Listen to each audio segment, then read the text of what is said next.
Weekly climate news. Death toll from flooding in Brazil rises to 44. The state government said that nearly 2,500 people remain homeless or displaced by the disaster. Many roads in the region also remain blocked by mudslides. Natural disasters can become more deadly when paired with factors like poor construction or development in areas prone to flooding.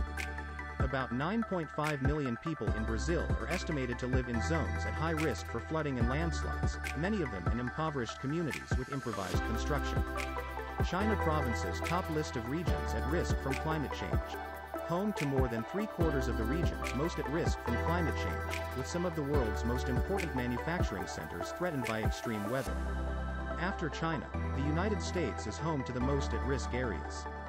Florida, which is ranked 10th globally, is the U.S. state most under threat, followed by California and Texas. 9 areas of India also made the top 50 at-risk regions.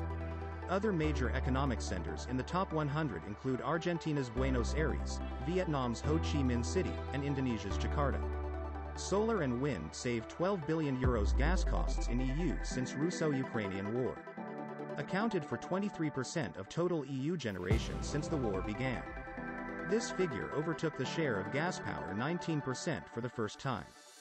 The EU decided to use more clean energy as it identified fossil fuels as a potential threat to national security, energy affordability and climate goals. In addition to replacing Russian gas, nuclear and hydro generation suffered significant shortfalls across the EU in the wake of drought impacts and plant closures. New report shows it would take less than 3% of big oil's profits to clean up methane emissions. Oil companies and governments have pledged to slash methane emissions in recent years, but so far have little to show for it. The group condemned the oil and gas industry for failing to address this problem even as it saw record profits last year, driven up by a tighter energy market following Russia's invasion of Ukraine.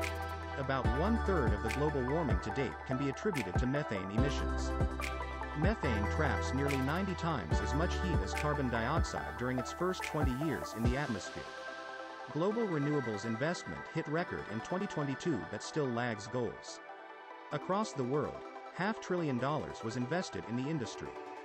However, the report states that this still represents less than 40% of the average investment needed each year between 2021 and 2030. Investments are also not on track to achieve the goals set by the 2030 Agenda for Sustainable Development.